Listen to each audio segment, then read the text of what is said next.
Good evening, Marshall Reddick investors, and thank you so much for joining us for tonight's presentation on the power of incorporating and tax savings during times of economic uncertainty. It is a pleasure to have all of you joining us tonight. This is Kristen Tabar. I'm going to be your Marshall Reddick hostess with the mostest, and we are going to be joined in just a couple minutes by our CPA and tax expert, Mr. Tony Watson. Some of you might recognize that name from seeing him at other presentations of ours. Again, it's truly a pleasure to have you all on tonight, and let's jump right into it. Let's see here. I'm having trouble switching screens.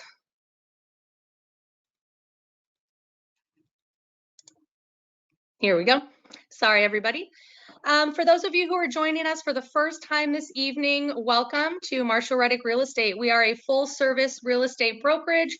We help our clients to purchase primary residences and sell primary residences in addition to purchasing and selling investment properties across the nation.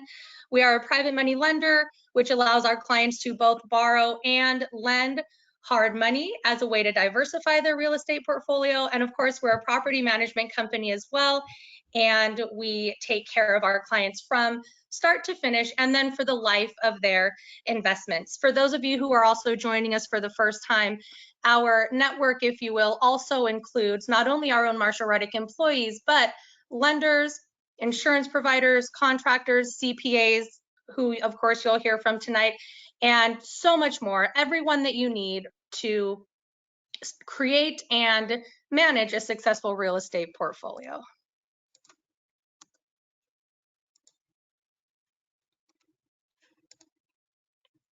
A little bit about myself. My name is Kristen Tabar. I've been with the company for 6 years now. My husband and I own properties across the nation in 4 of our Marshall Reddick markets. I've been helping my clients purchase real estate again for 6 years. My husband and I have been investing with Marshall Reddick, and even before my career started with Marshall Reddick for the last 11 years. So really exciting that I get to practice what I preach and help my clients to build a portfolio that will help them achieve their goals the way that my husband and I are working on achieving ours.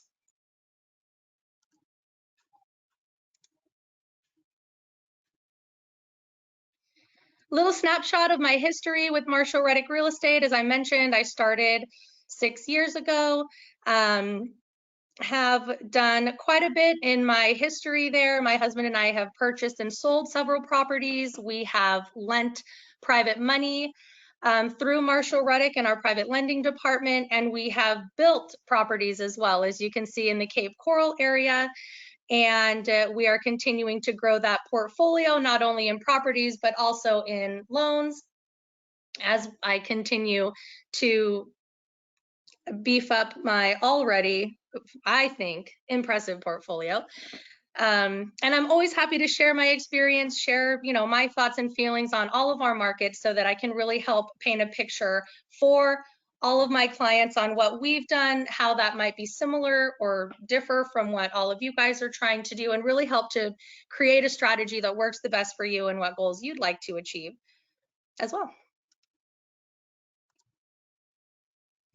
Just a couple quick pictures. My husband and I in front of one of our most recently completed duplexes. And these are the kids, of course. When you say smile, they do everything but that. Just giving you all a little bit more of a connection to myself and my work and, of course, who I am working for. Try to spend some more money with these crazers. So one of the things that really sets Marshall Reddick Real Estate apart from other companies out there is that we really approach working with our clients from a consultative point of view, which means we want to not only help you and find a property for you to purchase, but we also want to understand why you want to purchase property, what you're looking to accomplish, what are your short-term and long-term goals, how do you plan on purchasing those properties, etc. And we do that from offering free mentoring and consultations to all of our clients. So this is a quick snapshot of what that conversation might look like. Some of the questions that you'll get asked in terms of how are you planning on purchasing? Where are you looking to buy? What is your time frame? And that's what you can expect on a consultation from a real estate advisor. And sometimes the consultation will span over several different phone calls as we're preparing and connecting with the right parties.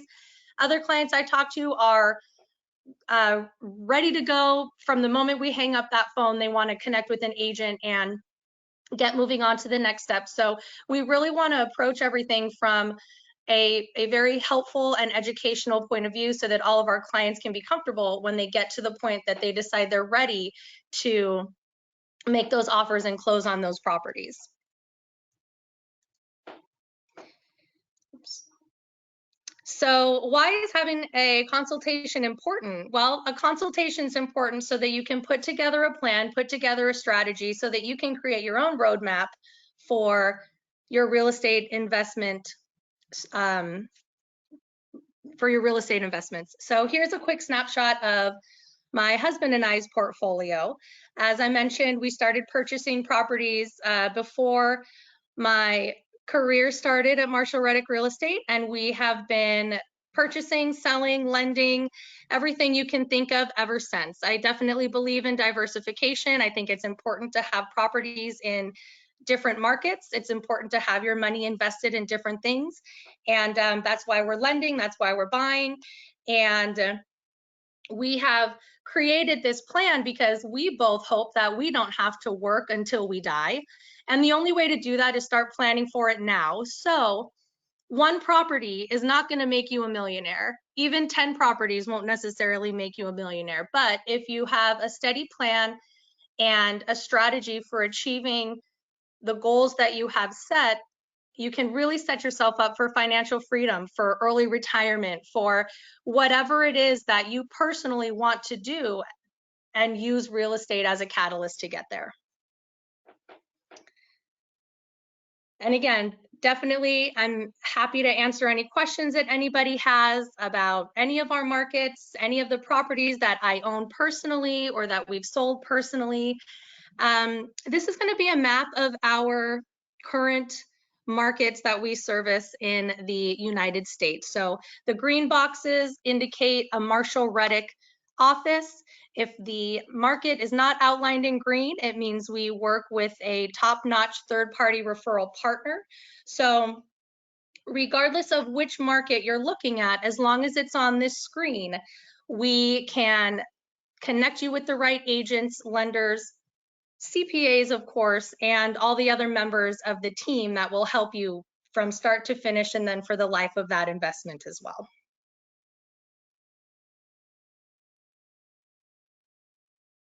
So we have carefully chosen these 16 markets, and over the course of the last 6 years, we have always been in 16 markets where we're constantly evaluating and discussing internally which markets are still providing great investment opportunities, which markets are still checking off all of the boxes for the list that you see in front of you. I'm not going to read that because I hope that if you're on this webinar, you can read those bullet points yourself. But do know that all of the markets that we have selected to be in have been carefully thought out, and there's researched decisions behind those markets that you see advertised on our website. And there's 16 of them, so there's something for everybody.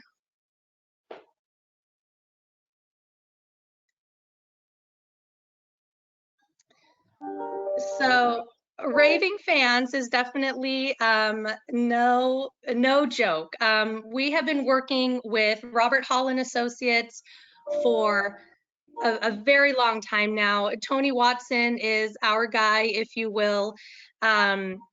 Robert Hall and Associates is special to us because they specialize in working with real estate owners and real estate investors. So if you are a real estate investor out there and you're looking at doing a 1031 exchange or have questions about tax implications for selling a property, buying a property, the correct way to file your taxes, and looking at write-offs, looking at depreciation, literally anything you could possibly imagine.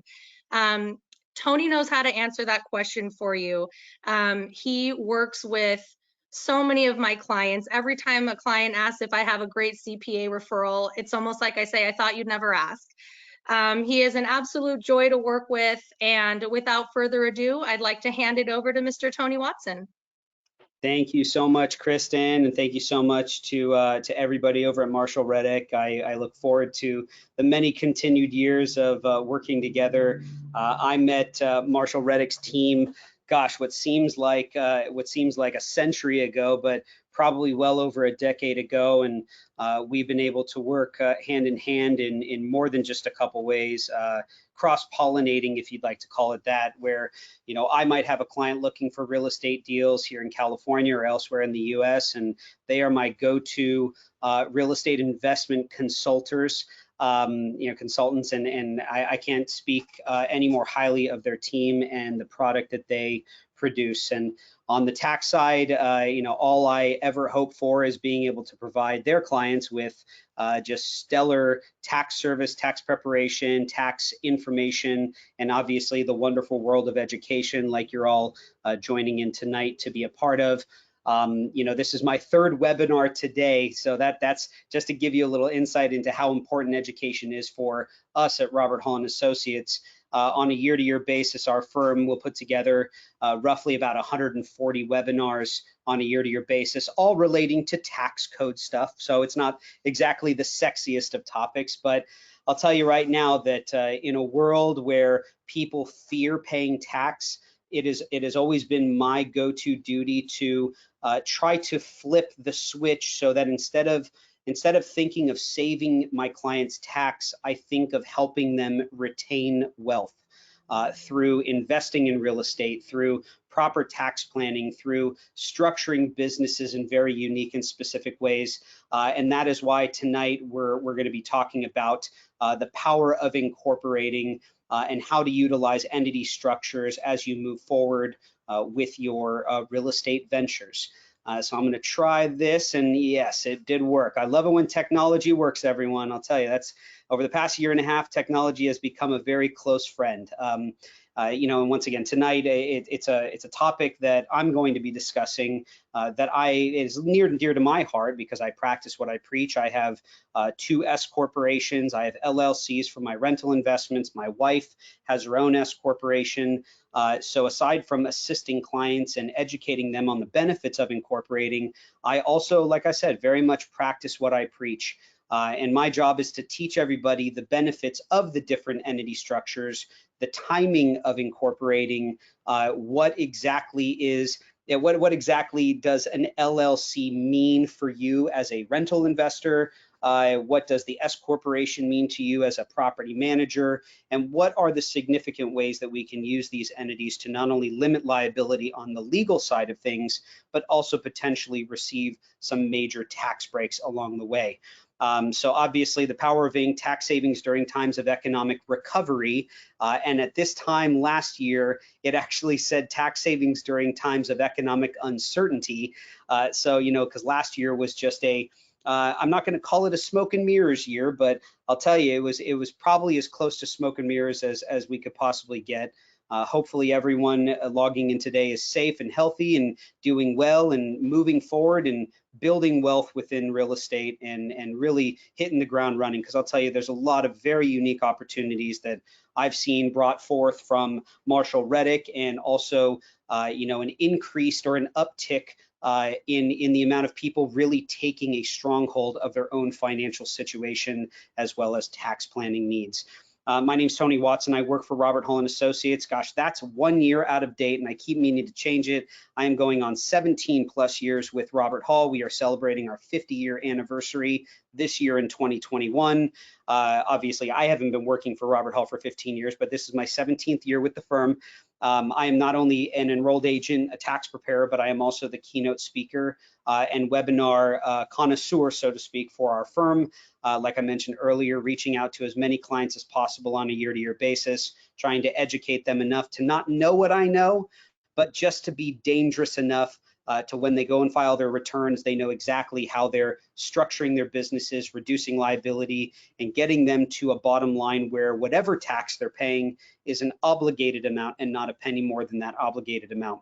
Right now, and I keep meaning to update this number as well. I'm sorry about this, but right now I did kind of a bird's eye view of the amount of real estate transactions and investments that my personal clientele list holds.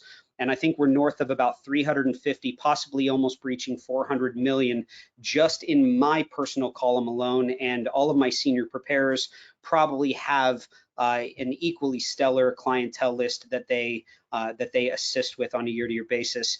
1,200 tax returns from me on a year-to-year basis, so I see a lot. And all of my other senior preparers that I work alongside, once again, around 1,200 to 1,400 returns per year as well. So we are very much a big name in the Southern California area for real estate related tax preparation, as well as small business tax preparation. And I am very honored, very privileged to be able to do both, not only the tax preparation side, but also educating people about the wonderful world of taxation. And some of you should be laughing when I said the wonderful world of taxation, because like I said, taxes are not exactly the sexiest or the most ear appealing topic to log in and listen to on a beautiful Tuesday evening. But I'll tell you, it sure is important to know the game. I remember a long time ago playing chess with my grandfather before he passed away, and I had gotten pretty good, and my grandfather always beat me. He was not a world-renowned chess player, but he sure was one of the better opponents that I have played in my time. And I carry that same mentality over into my work field, because you do play a chess game with the IRS every single year. There are rules that you have to abide by, but if you know the strategy behind the game that you're playing, you will come out ahead. You will come out on top, and whatever that bottom line liability is, and like we all know, we all pay some sort of tax, but that bottom line should be your obligation in tax and not a penny more than that obligated amount. I will mention this at the tail end of my presentation. We do offer free consultations. You can go ahead and put your smartphone camera over the QR code on the left-hand side of the screen if you'd like now. I am going to show this to you at the end, but this is probably the most efficient way to get you set up with a free 30-minute consultation with one of our senior tax advisors. If anything, just to review previous year's returns. I said earlier in one of my webinars that we're not trying to poach clients. I mean, I'll be real honest with you, we obviously want your business, but at the end of the day, if you have a great relationship with your tax advisor, that's just like having a great relationship with an attorney or with a wealth manager. We don't want to ruin that with you and your current tax advisor, but if anything, utilize the free consultation to have a second set of eyes on your returns, if that's all that you're needing, just to see if anything, heaven forbid, should change, or if there are any corrections on previous years that need to happen. Jumping right into it, is incorporating even right for you? There are so many options out there for entity structuring, for trust planning, for estate planning, for and there are different tiered structures of where you can have one entity owning another or a trust owning an entity. And so it can get very confusing, especially when you're listening to podcasts and to webinars and to seminars about what is best and right for you. The first thing I want to mention before we go any further is that incorporating is not right for everyone, okay? Incorporating is all about timing, and it is all about analyzing your own personal situation. The neighbor that you have that just incorporated, the coworker, the friend, the family member, if they incorporated for a specific reason, that was solely based on either their own education that they've taught themselves as to why they would need to incorporate, or per the advice of a licensed tax advisor or attorney. It's not normal where somebody will not educate themselves and just automatically hop on a LegalZoom website and start an LLC without even knowing why they would need one. So one, we got to look at timing. Two, is it even necessary based on the amount of assets that you currently own or assets that you are entering into possibly owning? So I always tell my clients that there is an interview process that's involved in all of this. And the free consultation can very much be that interview process. Or if you do come on board to do taxes with us, the interview process is pretty straightforward, especially when talking about incorporating. the first question that I need to ask is, do you own any personal assets? Do you own a primary residence? Do you own retirement accounts? Do you have inheritance that you've brought on board, cash assets? What do you own that is personally attached to your primary social security number? Because the number one benefit of incorporating is asset protection. And the whole theory behind incorporating is that you will assign your asset to its own entity ID number, much like a social security number, except for a business, it's called an EIN number. And the more EIN numbers that you have to assign your assets to, the better separated your assets are. So in theory, once again, asset separation equals asset protection and vice versa.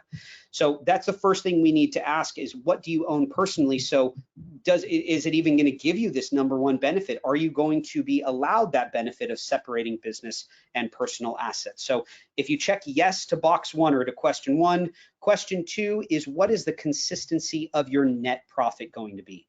And also, what kind of revenue stream do you have? So through this business venture, if it's a rental property, if it's property management, if you're starting an online business and that's really picking up, but you're also dabbling in long-term rental investments or rehabs or flips, all of those revenue streams needed to be looked at as if they were different businesses. You just don't want to throw all of your eggs in one basket and make them all essentially potential to the same litigation situation, right? So number one is about assets. Number two question is, what's the consistency of your net revenue? And we want to make sure that not only are you getting the great asset protection benefit, but if there is a possibility to save you tax by structuring yourself in certain ways, that the entity is going to save you more than it's costing you, right? Because financially speaking, the last thing you want to do is incorporate as an LLC without ever owning your first rental investment, without having a business that you're starting up. If you have nothing, an LLC or an incorporated entity would only be a cost to you. And sure, it might be a tax write-off in certain instances, but by no means is that immediate tax write-off going to save you more than the expense itself. Once you start to acquire assets, that's when you could potentially be receiving not only the limited liability protection or asset protection, but on top of that, possibly a major tax savings benefit. So question two is about consistency of net revenue. Question three is all about risk and liability.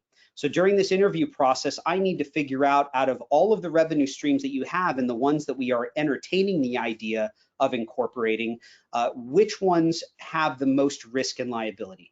Because I'll tell you right now that as a real estate investor, you probably, or no, not probably, but you definitely have a lower risk and liability than a person who's starting a skydiving instructing business, right? Or a spelunking business. Spelunking is cave diving. I love that word. I've learned about it, a couple of years ago, but spelunking is where people literally dive into these caves in parts of the world as if they were skydiving, but they're diving further into the earth. It's crazy business. Anyway, you have much different risk and liability amongst these industries, right? So even if question one is answered no, you don't own any personal assets. Question two is answered no, I don't really have consistent revenue right now. Just because of question three, it might make sense for you to incorporate to protect assets moving forward. But it really all depends on what levels of risk and liability you are operating at.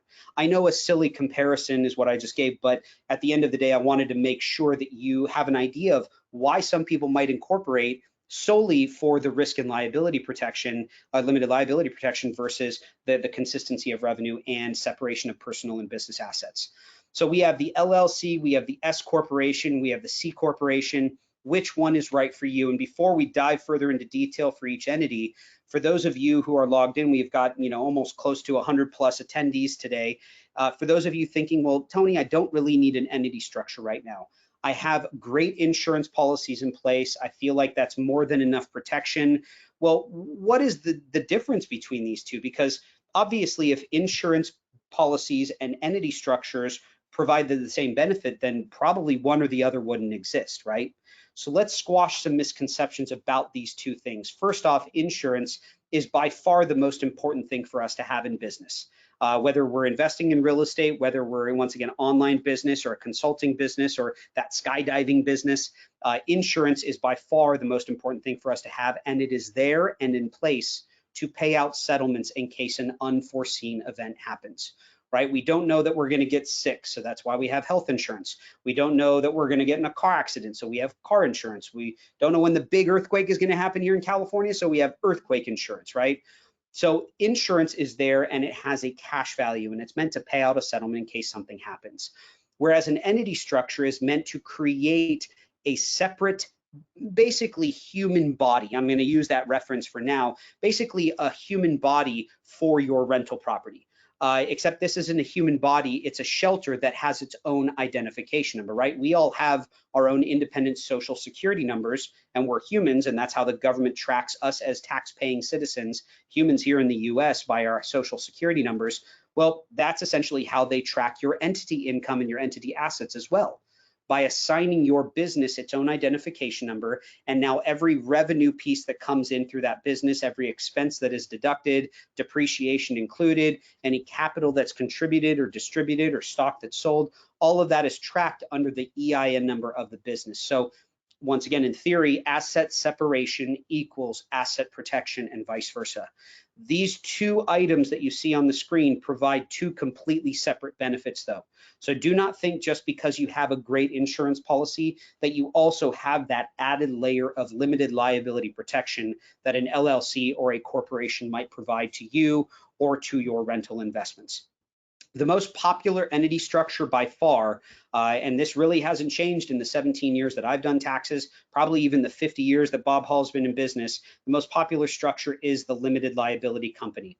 Now, when it comes to real estate transactions, long-term rental investments are always best to be held under a limited liability company. It's not always necessary, but if you're going to choose one out of the three main entities, the LLC, the S Corp, or the C Corporation, the LLC 99.9% of the time, I'd say, maybe 9 out of 10 times actually, not 99.9%, but 9 out of 10 times the LLC is going to be your go-to entity, and here's why. Strictly from a tax perspective, by the way, I am not a legal advisor, I'm not an attorney, so I'm not going to dive into detail about the legal protection on LLCs, but I will tell you some very important and unique tax implications for holding certain assets under LLCs versus S Corps and C Corps. Let's just throw out a scenario. Let's say that you go out and you buy a $300,000 investment property today, and you acquire that $300,000 property under a limited liability company. That LLC is meant to do one thing and one thing only, not save you tax. It's not going to, the LLC save you absolutely nothing in income tax. The LLC's main goal and main benefit is to provide asset separation and greater limited liability protection for this large depreciable asset. So we go out and we buy this $300,000 property. 10 years from now, that $300,000 property is now worth $1 million. We decide that this LLC name, we don't really like it anymore. We've moved out of state, so we want to incorporate in a different state. So we pull the property 10 years later out of the LLC back to our personal names. Just from the gist of this scenario, ownership has not changed, right? Because I personally own the property 100% at 300 grand when I originally purchased it. And if I own 100% of the LLC at the time of transfer, and then 10 years down the line, I haven't added any partners, I haven't liquidated, ownership in the business, and I take that property back out, that's worth $1 million now. That was an asset contribution and an asset distribution. And LLCs are able to make contributions and distributions free from any income tax implications. Now, as far as property taxes are concerned, remember that the property tax world and the income tax world, they are two completely separate realms. And they truly are. I can't stress this enough, because a lot of times clients will call in and they'll start asking income tax questions to their preparer, to their tax advisor, and their tax advisor can answer pretty much everything under about income tax related situations. When it comes to property taxes are not income tax payments. Property taxes are dealt with at the county assessor level, not the franchise tax board and not the Internal Revenue Service. So when you transfer property in and out of an LLC, yes, ownership on the property tax side of things is changing, but from an income tax related standpoint, technically, if you own 100% of the LLC and you owned it 100% before the property went in and afterwards, ownership, once again, in theory, is not changing. But you will want to make sure that before you transfer title from your personal name into the LLC and then back out, that if there is debt attached to the property, that you verify with your lender that it is okay for you to transfer title Because remember that the lender, if you have debt attached to this investment, the lender used your personal debt to income ratio, your personal credit score to finance this deal. And all of a sudden, if you transfer this property, this 300 grand property into an LLC, sure, you still own 100% of the LLC, but the LLC has no credit, it has no debt to income ratio. And so therefore the lender might either have you sign a waiver of liability, still making you personally liable for the debt. And if that's the only thing that they require you to do, great. That's a big win for you as an investor. But in some cases, lenders might require you to refinance the loan out of your name and into the name of the LLC. The last thing you want to do is transfer the property without notifying the lender, and all of a sudden this lender finds out that this happened, that you defaulted on your original loan contract, and they'll call the loan due and payable in 30 days. Now, in 17 years, I've never seen this happen. I have heard stories about it happening, but with my personal clients, never seen it happen. I've asked Bob Hall, 50 years in business, he's heard about it, he's never actually seen it happen. So the likelihood of it happening is still pretty low, but to cross our T's and dot our I's, we always want to make sure that we are upfront with the lender who has the attached debt to the property whenever we're trying to alter or change ownership in our assets. But once you transfer that property into the LLC and then 10 years down the road you take it back personally, the government does not see that as a sale of asset. They don't trigger capital gain tax requirements. There's no income tax on the transfer of any kind, no ordinary income tax. It is literally just an asset contribution and an asset distribution, okay? So LLCs are great for, I'm gonna use the word manipulation, and I don't like to use this word in any other example, but LLCs from just a management of numbers perspective, LLCs allow for much greater benefits for manipulating numbers, not only from an income tax related standpoint where you can put property in and take it out free from income tax, but also from an allocation of debt financing, an allocation of materials and supply costs, an allocation of rental cash flow, meaning that if you have partners in your LLC, on the LLC 1065 tax return that gets filed, let's say that you have a partner, your partner is the contractor, you are the money person, and so you have all the money brought to the table and there's interest being paid to you. We can allocate under the LLC all of the debt financing deductions to your individual tax return on a K1, and we can allocate all of the materials and supplies and subcontractor fees to the contractor's K1 if we wanted to separate those figures and allocate those figures differently. Whereas a corporation, you're not able to do that, and I'll get to that in a second. So LLCs do allow for more flexibility, more manipulation of how we allocate income and expenses within the internal four walls, essentially of the LLC business. But when it comes to income tax related transactions, when you have an S corporation, and let's use that same example, $300,000 property you purchased personally, you put that property, quit claim the deed into the S corporation, you are not trading that property for a percent ownership in a business anymore, like the LLC, because the LLC doesn't have shares of a corporation. It's not a corporation at all. It's actually owned by percent, whereas an S corporation is issuing shares to its shareholders. So when I trade or quit claim my property, that $300,000 property, into the S corporation, I am essentially trading it in the Internal Revenue Service's eyes. I'm trading that $300,000 valued asset for $300,000 in shares of a corporation. Now, 10 years down the road, let's say that same scenario happens where I want to take that property back out to my personal name, and now it's worth $1 million. Well, what happens with $300,000 in valued stock that's now $1 million 10 years down the road? When you sell that stock, technically you'd have to pay capital gain tax on 700 grand, right?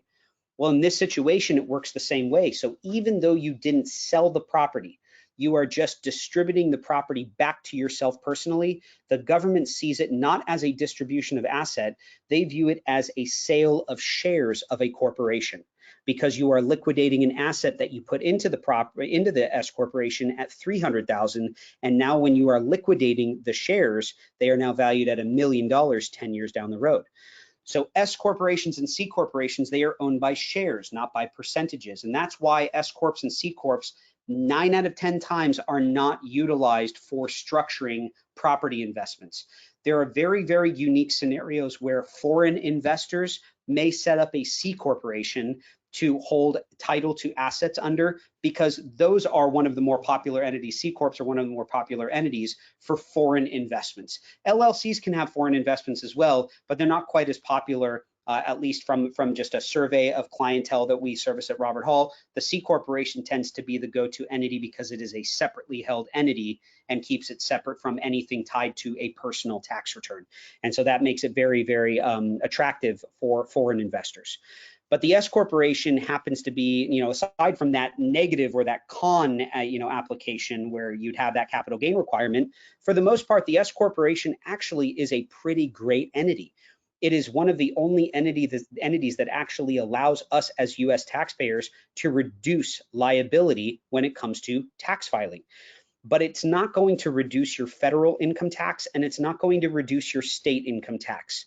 The only type of tax the S corporation can reduce is the amount of self-employment tax that you pay on self-employed earnings. So for people in today's webinar who are property managers, this might ring a bell for you. At the end of the year, let's say that through your self-employed property management business or even property dealing business, let's say you're buying and selling properties or wanting to get into flipping properties, and you're buying and selling assets on a short-term basis, and you are given a property dealer status. Property managers and property dealers are subject to federal tax, state income tax, as well as self-employment tax. And let's just say, for numbers' sake, easy to calculate off of number of 100 grand. Let's say that you are this S corporation and you are managing properties and your net revenue comes down to $100,000. This is after we've deducted all of the expenses under the sun. We've done all the year-end planning, and this is the actual number that you got to settle up with Uncle Sam on and the state of California. On 100 grand as an S corporation, you get to play a very unique game called the reasonable salary requirement game. I call it a game. It's not called a game under the Internal Revenue Code, but I like this game that we get to play, so I'm going to call it a game. Remember, as an LLC, like I mentioned earlier, there is no tax savings benefit. So under an LLC, you're going to pay federal, state, and possibly self-employment tax on the full 100 grand because you are self-employed still as an LLC. Under an S corporation, you are no longer considered to be a self-employed individual. You are actually required to be an employee of a corporation that you own, and employees do not receive 1099s. Employees do not receive dividends out of an S corporation. Employees receive W-2s. And this reasonable salary game allows you to pay yourself as low as 40% of your net revenue as a W-2 wage salary. So you put yourself on payroll, 40%, that's an easy number to calculate, and then you get to write yourself off. You get to deduct the payroll that you paid yourself from the company's net revenue. So 100 grand minus 40,000 gives you a leftover net profit of $60,000. Now, why the heck would you want to do this? Why would you want to incorporate, run payroll, do bookkeeping, jump through all of these hoops? It seems like a large hassle to do all of this, right? And some of you might be thinking, well, 100 grand, that's a pretty low number compared to like the billion-dollar corporations that are taking advantage of corporate America. Well, understand that on 100 grand, just because you feel like you are small business with these figures doesn't mean that you cannot take advantage of everything that corporate America takes advantage of every single day of the calendar year. So on 100 grand, if you pay yourself $40,000 of reasonable salary, that 40 grand is the only amount now out of all the money that you made now that is subject to self-employment tax, federal income tax, and state income tax. And the 60 grand is still income to you, so it's still subject to federal and state income tax. But what the $60,000 leftover profit is not subject to under an S corporation is that nasty self-employment tax. Now, self-employment tax is 15.3%. So 15.3% of 60 grand comes out to about $9,200 in overall Social Security and Medicare tax savings. Well, let's break this down even further, and I'm not going to spend too much more time on this, but assume, once again, 100 grand in profit. As a sole proprietor or an LLC, you're paying 25 roughly percent, maybe 20 to 25% overall effective tax federally, state income tax 9.3%, and then self-employment tax of 15.3%. You're now thinking, why the heck am I working so hard? All of that money comes in, it goes right back out. I'm paying an enormous amount of income tax as a sole proprietor or a single member LLC. Well, under the S corporation, nothing changed with the federal and the state income tax because your profit, no matter how you split it, still adds up to 100 grand. But look what happens to your self-employment tax. It drops by upwards of $9,200. Even at $50,000 of profit at the very bottom of this chalkboard example, even at 50 grand, you are still yielding an overall tax savings of roughly $4,500. So the questions that I mentioned earlier in the very first slide, question one, meaning, about your personal assets, and question two about the consistency of net revenue. The reason why question two is so important is to figure out, hey, is this entity going to save me more than it costs me on a year-to-year basis? And at about 45 to 50 grand in net yielded self-employed income, it ends up saving you almost double the industry average cost of filing a corporation on a year-to-year basis, which can be anywhere from about 2 grand to 2,500. So at 50 grand, if you're saving $4,500 in tax, obviously it's saving more than it's costing you. So always keep that in mind and have your tax advisor map this out for you, okay? You could try to do this calculation on your own, and more power to you, but at the end of the day, we want to make sure that you are taking this advice from a licensed tax advisor. Now, for real estate investors, I've had a lot of my rental property owners, a lot of my property rehabbers and flippers, and my realtor, my agent clients ask, hey, what's up with the in-home office deduction for 2020? Because more people were forced to work from home, is that going to have a higher risk for audit? Is it going to have a lower risk for audit because of everybody having to work from home? Are we allowed to deduct it against W-2 income now versus in 2019 when we weren't allowed it as a write-off? Well, I'm going to give you my professional opinion. I'm going to give you my personal opinion. You could take both of them as you see fit. Professionally speaking, I think that the home office will always run a much higher risk for audit than other deductions on the return. And not because it is not ordinary, necessary, and legitimate, because the in-home office deduction is absolutely an ordinary, necessary, and legitimate write-off. It says so in the Internal Revenue Code. Where people get in trouble with their in-home office is the reasonable allocation they are using for square footage inside of their house. Meaning that if you go 40, 45, 50% of your home as office space, which sounds ridiculous, some of you might be laughing behind your computer screens tonight, but I've seen it before on returns where people say that 40, 45, 50% of their home is office space. That is what throws you into that higher risk audit percentage, meaning that the 8829 form, in-home office form, runs about a 70 to 75% chance for audit on a year-to-year basis. And the reason for it is not because of the deduction itself, it's because of the unreasonable nature of the allocated square footage. And so you want to make sure that whatever you are allocating inside of your home for office space, that you are measuring the accurate square footage, meaning that your guest bedroom that has a bed, that has a dresser, that has the elliptical machine, that has the children's toys, that has the Shea Lounge where you rest or read the newspaper from time to time, all of that means that it's personal space. If you have a desk in the corner with a printer, that is the office space. And the government, to tell you the truth, really doesn't care if you take a 12 by 12 room as an office space, but a 12 by 12 room might only be 10, 15, maybe max 20% of your home space, the total square footage. So you got to make sure that you're being reasonable with the allocation. There should never be a time in your tax return filing life where you are afraid of taking this deduction, okay? Because it is very much ordinary, necessary, and legitimate, but above and beyond, let's just make sure that we are being reasonable with the square footage allocation. That is what gets people in trouble. Now, professionally speaking, that's my opinion on it, that you should always take it, but just be reasonable. My personal opinion, I do believe coming out of 2020 that we will see a lot less audits on in-home offices for a number of reasons. One, people were forced to work from home. That right out the gate, that should tell us that the government is going to be inundated with returns that have new in-home office deductions set up on their returns, because truly people were working from home. It's the allocation that's going to continue getting people audited on a year-to-year basis. So even though there is a lower risk for audit, personally speaking, I do believe there is a lower risk, but also personally, I think that we need to be more reasonable with the allocation of square footage. I don't want to spend any more time on this, but just be aware that this is a great deduction, and if you are able to take it, do not be afraid of taking it. And at the end of the day, who represents you in front of the Internal Revenue Service in an audit? Your tax advisor does, right? Your tax firm does. So let your tax advisor, what you pay them to do is not only file the return, but also to advise you on the different levels of risk and liability and audit risk for different forms. Let them advise you as to what a good position is to take for your in-home office deduction. Now, also for us real estate investors, something very near and dear to my heart and my bank account is something that was introduced in 2018 called the QBI deduction. Qualified business income is essentially your rental income, your rental cash flow from your real estate investments, your net revenue through any self-employed business ventures, anything that is actually business-related income.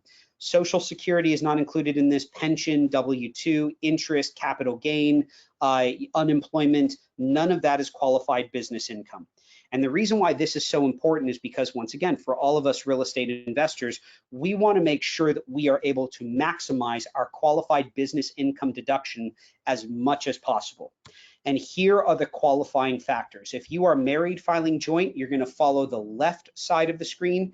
If you are single, head of household, or married filing separate, you're going to follow the right hand, the right-hand column, the red column.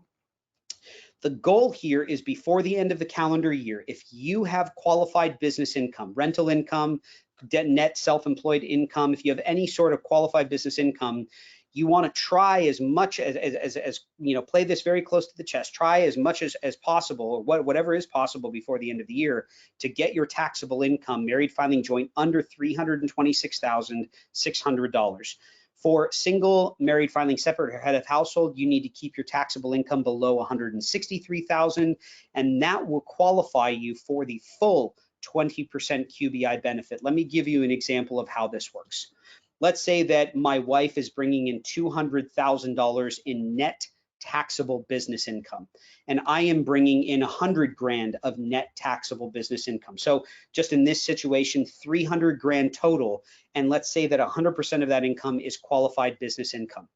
Well, if that 300 grand is all qualified business income and we are under $326,600 in taxable income, that means we qualify for the full QBI benefit, which makes 20% of our $300,000 of income tax-free on the federal return. Now, we all love that phrase, right?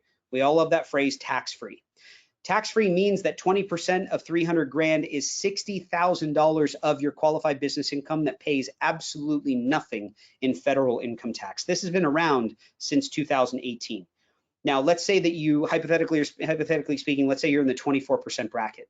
24% of $60,000 in this case, which is tax-free, ends up saving you $14,000 plus in income tax, literally reducing your federal income tax liability by $14,400.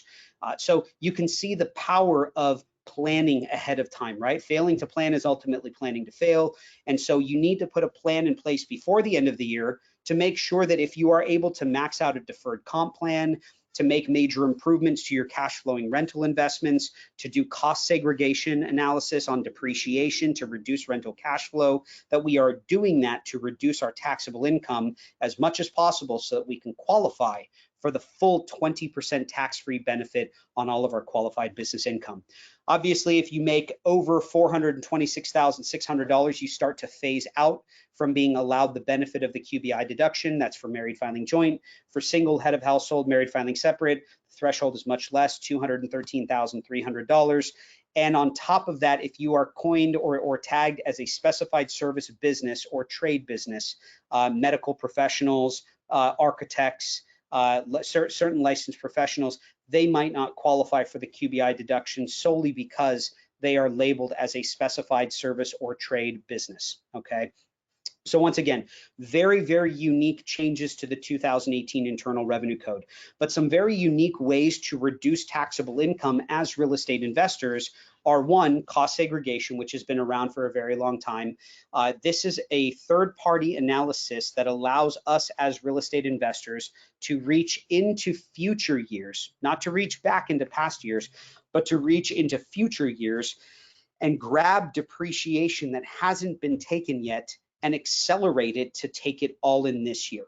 Now, for those of you who are veteran investors, you know how depreciation works. For those of you who are just getting into real estate, depreciation is also in the tax industry known as a phantom expense. Essentially, when you buy a property, let's say you pay 500 grand for a property, you have to look at the allocation of building versus land. Let's say 300 grand is building, 200 grand is the land. And in this $500,000 scenario, $300,000 of building value needs to be depreciated and written off over a 27.5-year period. This is for residential real estate. For commercial, it's 39 years. Okay, so you have this phantom expense that you get to take. And in this case, 300 grand of building value divided by 27.5 years, that will give you a phantom deduction. You know, once again, you're not coming out of pocket to pay for this. It's just the value of the building that's being deducted over 27.5 years. This allows you a $10,909 deduction against your rental property cash flow. So if you can imagine, that's what you get no matter what on a 300 grand building. If you can imagine being able to reach, 3, 4, 5, 10, 15, 20 years into the future and grab another 30, 40 grand of depreciation through a cost segregation analysis to take it all in this year, because this is the year that you need it, your property starting to cash flow, you want to retain a lot of the wealth, you want to minimize tax liability. This is a great way to reduce cash flow and keep money in your pocket, and also at the same time possibly qualify you for a larger portion of the QBI deduction. So you can see that utilizing certain parts of the Internal Revenue Code and certain elections that you can make as a real estate investor might help you actually retain enough wealth to turn around that wealth that you've retained and buy more real estate, right? So it's all about tax planning and paying as little tax as possible so that you can take your hard-earned revenue and buy more real estate. That's the one thing I've always pushed my clients to do, and that's why we do webinars with Kristen and the whole Marshall Reddick team, because we know that they echo the same sentiment. We want people to buy real estate because it is the most consistent dividend paying asset you can park your money in, number one. Number two, whether the economy is good or bad, people will always need a place to live. Now, something that was introduced under the CARES Act in 2020 was something called QIP. QIP is QIP, Qualified Improvement Property. And I'm sorry I don't have a slide for QIP. I should add that to the webinar for next time. But QIP is Qualified Improvement Property, and it is an election that you get to make on your return. Nothing special like a cost segregation analysis. You have to pay a third-party vendor to do the whole analysis for you, and they come up with the accelerated depreciation figures and whatnot, and you pay a service fee for that to this third-party vendor. QIP is not a third-party vendor. QIP is a part of the CARES Act that allows commercial property investors and even some residential properties, depending on if it's zoned for commercial, like, I'll give you an example in a second, but some residential property might actually qualify for QIP as well. But QIP allows you to take all qualified improvement property, which is basically any interior improvement to property, and accelerate it at 100% bonus depreciation write-off. Meaning that if I put 80 grand into interior improvements on a qualified property that qualifies for QIP, I would be able to, instead of deducting the depreciation over 10, 15, 20, 27.5 years, or whatever the depreciation lifespan is, I can take that 80 grand all in 1 year under the QIP, Qualified Improvement Property part of the CARES Act. Now, California doesn't conform to this, no surprise there, but California doesn't conform to this. So even though you might get an 80 grand write-off for the interior improvements on the federal return, California will show 80 grand or 77 grand more in revenue because they don't allow fully the deduction of the 80 grand in improvements. If that is confusing to you, which I'm sure that some of you, your eyes are rolling back, you might have already passed out behind your computer screens. But if that is confusing for you, remember, we offer free consultations and we can advise you as to whether or not your properties would qualify for QIP. I'll give you an example of a residential property that would qualify. I had a client of mine purchase a property out in Temecula that they have fully gutted. They dropped probably 350 grand into this beautiful, beautiful property and created a resort out of this property. They increased it. I think they're up to 6 or 7 bedrooms now, 6 or 7 baths. It's got a tennis court. It's got a putting green. It's got, the bocce ball court and everything. And then they've got this infinity pool with an outside barbecue. So it can house, I think, up to about 20 people, I believe. And they use it for venue space as well. So for wedding season, for other things. So their property, even though it was residential, because it is used also as commercial space for venue space, under the CARES Act, the reason for QIP was to benefit venue spaces and other commercial places that were having to close their doors for a full year. It was allowing them to make improvements to those buildings and accelerate the deduction fully all in 1 year. So once again, utilize our free consultation to talk through some of these really unique benefits that you may be allowed to take for your real estate investments. Just as a side note, Biden's administration has not finalized their internal revenue code yet, and there is a lot of fear kind of looming around some of these changes regarding 1031 exchanges, regarding the Section 121 exclusion. I had a question on that in one of my earlier webinars. Understand that there is just a green book that has been released. And the green book is just it's information about what could possibly change, but has not changed yet. For instance, the 1031 exchange, they are trying to limit the overall deferral of gain to $500,000. Okay, and if it's a married filing joint couple, it could be up to $1 million. But once again, the final code has not been finalized on any of that just yet. I truly believe that after 17 years of doing what I do as a tax advisor, I truly believe that at the 23rd hour, there will be finite writing into the Internal Revenue Code that changes the phase outs or the qualifications or the grandfathering clauses that will allow people to take larger benefits than what is being actually released as part of the Green Book, which is just, once again, all speculation. The Section 121 exclusion is still very much available. That's when you sell your primary residence for anywhere from a $250,000 capital gain up to a $500,000 capital gain tax-free. Anything above that for married filing joint couples, 500 grand, anything above that is taxable at capital gain rates. For single individuals, head of household, it's 250 grand. That is still in play. So before you start making major financial decisions based on what is being speculated to change under Biden's tax code and the Green Book that was released and talked about, just pump your brakes for a minute. I want you to, once again, really take advantage of consultations with your own tax advisors, or even take us up on our free consultation to walk through and map out some things or scenarios that could possibly change and what that means for you moving forward into 2022. But the code will be finalized over the next month to 2 months. It has to be. I don't know how they can delay it any further.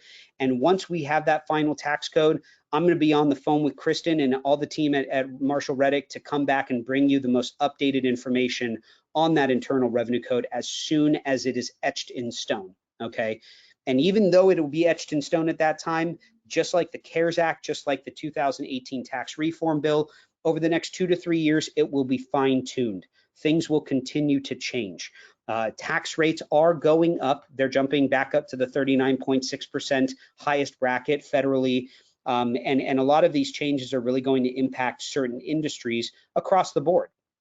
Corporate tax rates are jumping back up to 35% from 21%. So we need for C corporations. So we really need to be aware that if we're structured in very unique and specific ways, that we understand how that may impact us as well.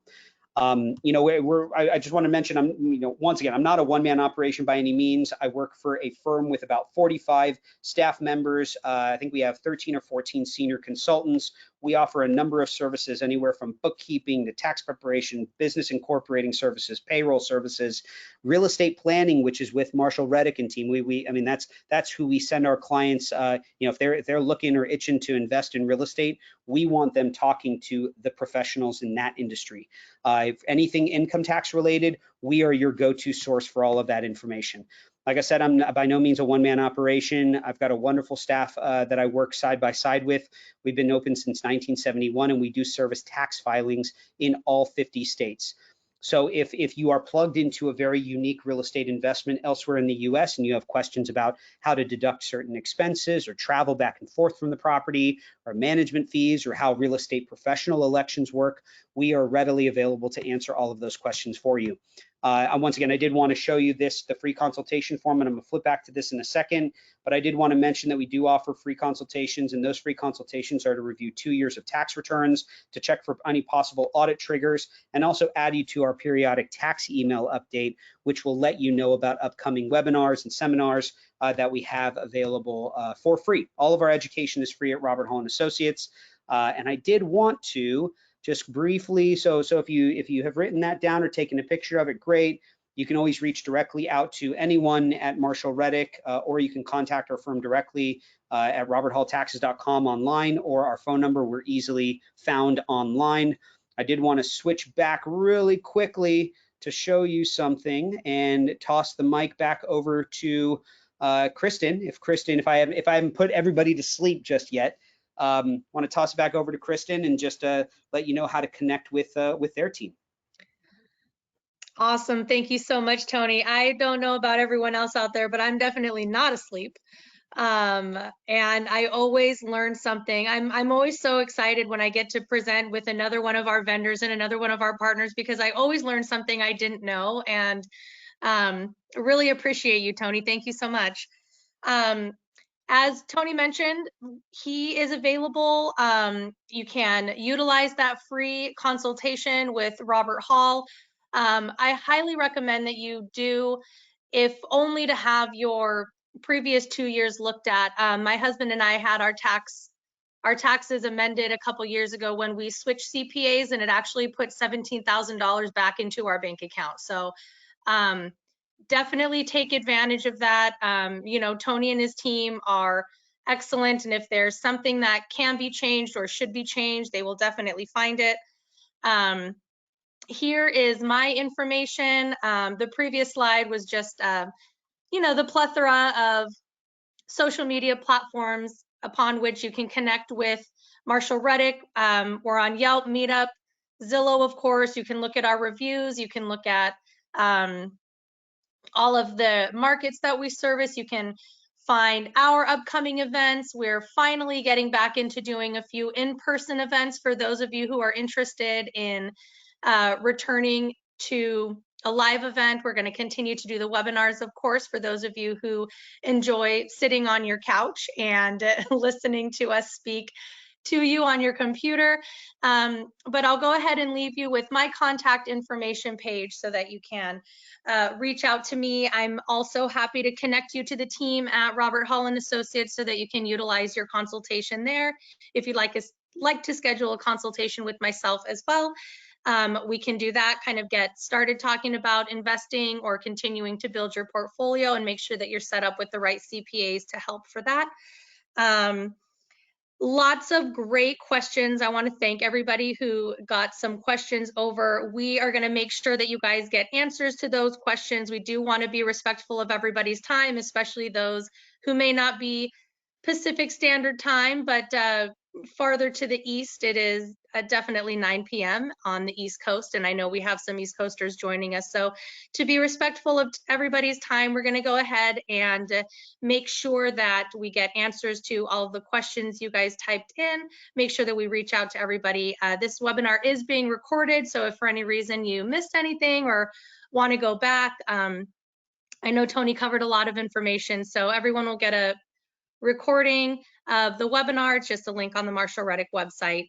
And again, Tony, thank you so very much. It's always a pleasure to be presenting with you, and to all of our viewers tonight, thank you for joining us as well, and we look forward to connecting with everybody. Thank you, everyone. Thanks, Kristen. Have a good night, all.